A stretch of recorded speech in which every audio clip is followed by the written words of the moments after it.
Hi, I'm Joe. I'm going to tell you a little bit about the team campaign that we've organised, Shadows over Albion.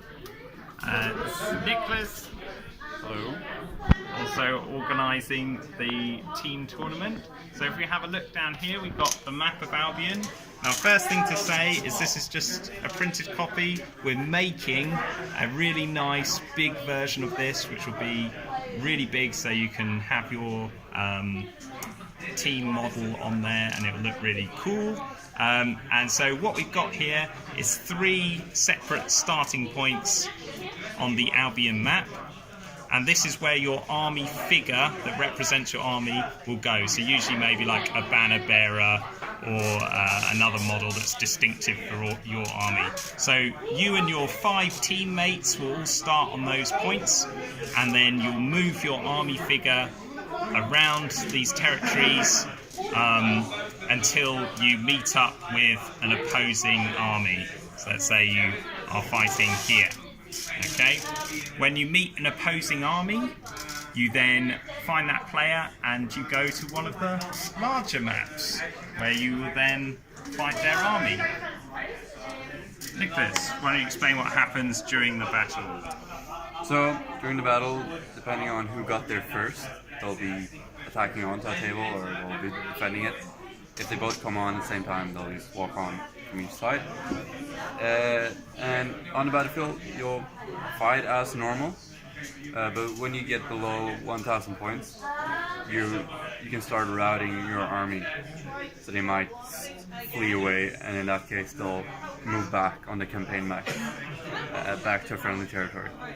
Okay, so that means there's no set number of turns for a battle.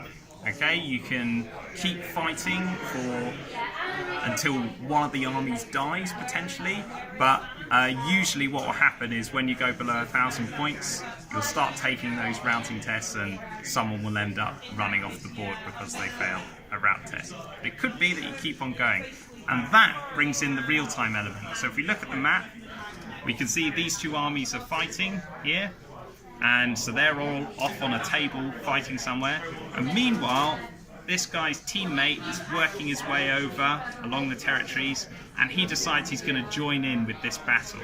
Okay, so he starts moving towards here, and when he starts moving towards these guys, he has to go over to their table and say, my army is on the way, and they have 10 minutes until his army arrives. Okay, and so 10 minutes later, his army would then come on, and since he's his teammate, it'd come on his side of the table and would reinforce that army.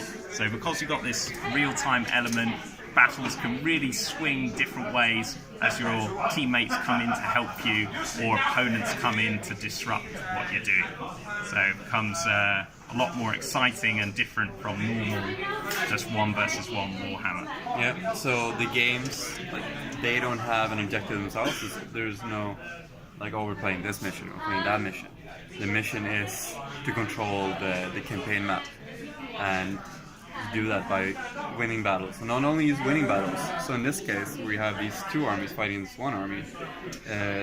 The lone player, his objective might be to try and hold them for as long as possible and delay them so the rest of his team can either come around and help him or control more of the map.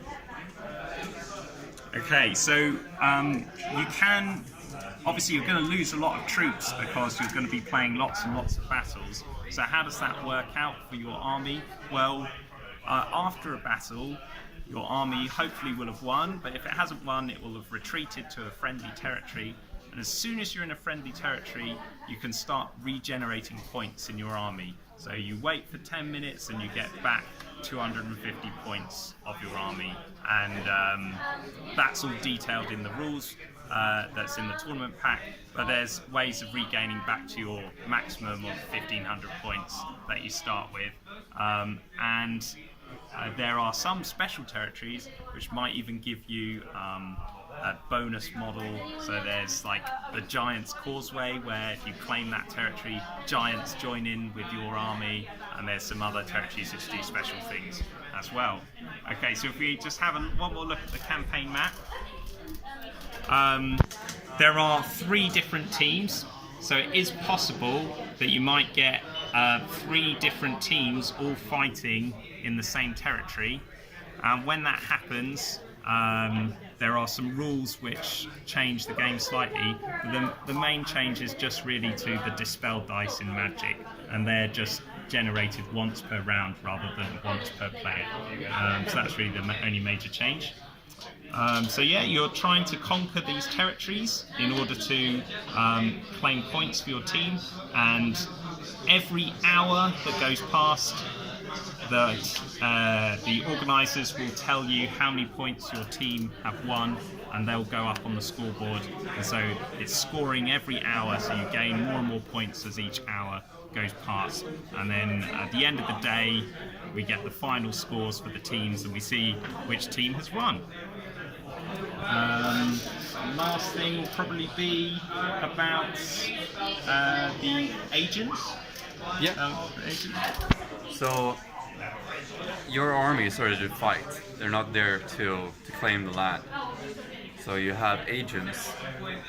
For those that have read the Albion book, you have truthsayers, that are the good guys. And you have dark emissaries, that are the bad guys. And then we've got a neutral faction led by the Femir. So they send out agents that will accompany your army, and these guys will try and claim neutral territories, and they can also help you in battle if you want to. So while you move your army, you also have an agent on the map that you can move along with your army, and then have them stay on a neutral territory and start claiming that territory for your side while your army moves on to fight.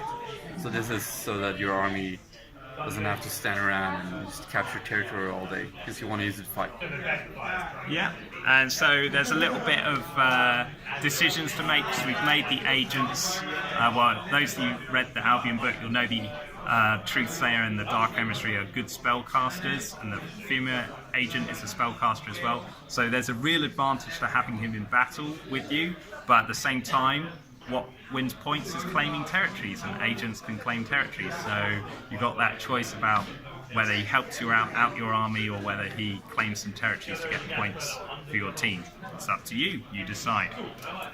So that's really, we want to kind of give you an overview to show you that what the differences are from standard Warhammer. But the major bulk of the day will be playing battles, which can have lots of opponents joining in potentially, or not, depending on how you move your guys on the campaign map. So those are the main changes we wanted to go through, and sign up now to join in August the 24th for 1 day, or September the 21st for the 2-day tournament. Bye for now.